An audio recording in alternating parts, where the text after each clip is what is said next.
नमस्कार, स्वागत है आपका हमारे खास शो हरियाणा क्राइम स्टोरी में और मैं हूं आपके साथ राहुल यादव। क्राइम स्टोरी में आज हम आपको एक ऐसे कांड के बारे में बताएंगे जिसे सुनकर आप दंग रह जाएंगे। मामला कुरुक्षेत्र जिले का है, जहां कविता नाम की एक महिला ने अपने प्रेमी दीपक और उसके दोस्त लवली के साथ मिलकर अपने पति संदीप की हत्या कर दी। अवैध संबंधों के चक्कर में आशिक के साथ मिलकर पति की हत्या के यूं तो रोज कई मामले सामने आते हैं, लेकिन यह मामला थोड़ा अलग है। दरअसल जिस कविता ने अपने पति संदीप की हत्या की है, उसे संदीप लव मैरिज करके लाया था। जी हां, आपने बिल्कुल सही सुना, कविता और संदीप प्यार करते थे। दोनों ने अपने घर वालों की मर्जी के खिलाफ जाकर कोर्ट मैरिज की थी।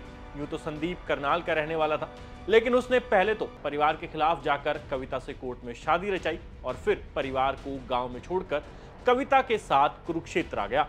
दोनों का शादीशुदा जीवन अच्छा कट रहा था। एक 3 साल की बेटी और 6 साल का बेटा भी था। अब आप सोच रहे होंगे कि कविता ने संदीप से लव मैरिज की थी, तो फिर उसका दूसरा आशिक कहां से आ गया और कैसे उसने अपने ही प्यार का गला घोट दिया। तो चलिए आपको विस्तार से समझाते हैं। 30 साल का संदीप अपनी पत्नी कविता के साथ कुरुक्षेत्र की अंसल सिटी में किराए के मकान में रहता था। परिवार से नाता तोड़कर संदीप ने कविता से शादी की और फिर एक नई जिंदगी शुरू करने के लिए अपना घर छोड़कर कुरुक्षेत्र आ गया। कुरुक्षेत्र में संदीप के लिए सब कुछ नया था। यहाँ उसके ना तो कोई यार दोस्त थे और ना ही कोई सगा संबंधी। अगर उसके पास कुछ था तो सिर्फ और सिर्फ उसका प्यार, यानी कि उसकी पत्नी कविता। वक्त का पहिया घूमा तो संदीप का कुरुक्षेत्र में 2 लोगों से जान पहचान हुई और उसके 2 दोस्त बने, जिसका नाम है दीपक और लवली। संदीप और दीपक के बीच दोस्ती गहरी होती चली गई। कुछ दिनों में दीपक ने संदीप के घर आना जाना शुरू कर दिया।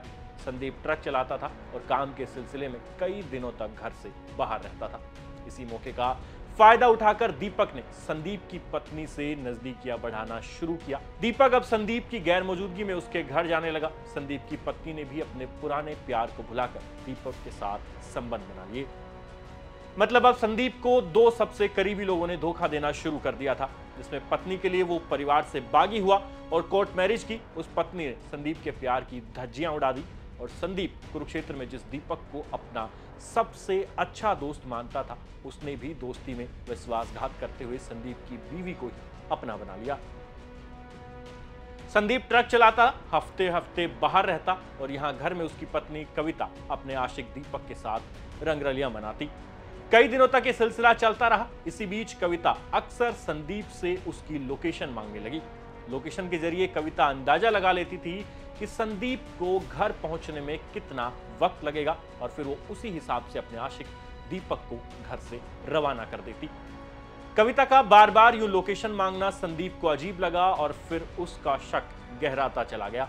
संदीप के पिता के मुताबिक उसने घर और अपने बहनोई को फोन पर यह बताया था कि वो दीपक और कविता पर जांच करें, कहीं इन दोनों के बीच कुछ चल तो नहीं रहा। संदीप के पिता ने उसे वापस गांव आने की सलाह दी, लेकिन संदीप फिर भी पत्नी की बात मानकर गांव नहीं आया और कुरुक्षेत्र में ही रुक गया। 1 अप्रैल को संदीप के भाई बिट्टू को कॉल आया कि उसके भाई ने खुदकुशी कर ली है। ये फोन किसी और ने नहीं बल्कि कविता के आशिक दीपक के पिता सोनू ने किया था। भाई और परिजन कुरुक्षेत्र वाले किराए के मकान में पहुंचे तो देखा कि संदीप फांसी के फंदे से लटका हुआ है, लेकिन उसके दोनों घुटने बेड पर टिके हुए हैं। संदीप के दोनों बच्चे भी दीपक के पिता के पास थे, लेकिन उसकी बीवी अपने आशिक के साथ फरार हो चुकी थी। संदीप के घुटने बेड पर टिके होने की बात इस तरफ इशारा कर रही थी कि जब उसके पांवों के नीचे सपोर्ट थी तो फिर फांसी पर लटकने से उसकी मौत कैसे हो सकती है। सोचा मैं चलो इनको अलग रहने दो। हमारे प्रधान जी हैं त्रावड़ी वाले वीरेंद्र बंसल जी, उन्होंने कह दिया भी इनको यहाँ नहीं रहने देना, लड़का लड़की एक ही गाँव के हो गए। तो मैंने इनको भेज दिया था जी, अपना यहाँ पे ड्राइवरी कर रहा था। तो पीछे तो ये इसके यार दोस्त बन गए जी यहाँ पे। वो यार दोस्तों ने जी अपना ये गड्डी लेकर चला जाया करता दिल्ली जी, पीछे से घर में अपना आ जाया करती रात नहीं। तो फिर अपना देखा एक दिन मौका पा गया जी, इसको पहले भाज गई थी 1-2 फेरी जी। फिर मैं कह रहा था इसको मैं तेरे को मरवा देगी, तू आ जा मेरे पास बच्चे लेके। ये नहीं आया जी, कहा वो सब विश्वास करे करते। परिजनों ने तुरंत इस पूरे मामले की शिकायत पुलिस को दी। पिता नरेश के मुताबिक कविता, दीपक और लवली, इन तीनों ने मिलकर संदीप की गला दबाकर हत्या की है। लवली भी संदीप का दोस्त था और दीपक का भी। इन दोनों दोस्तों ने संदीप के साथ दगा किया। वहीं पुलिस अब इस मामले की जांच में जुटी है कि हत्या के बाद से फरार संदीप की पत्नी कविता और उसके आशिक दीपक कहां भाग गए हैं और उनकी तलाश की जा रही है। अंत में आप संदीप के भाई बिट्टू का बयान सुनिए और प्रदेश में क्राइम की दुनिया से जुड़ी इस तरह की खौफनाक कहानियों के लिए देखते रहिए हमारा खास शो, जिसका नाम है हरियाणा क्राइम स्टोरीज। धन्यवाद।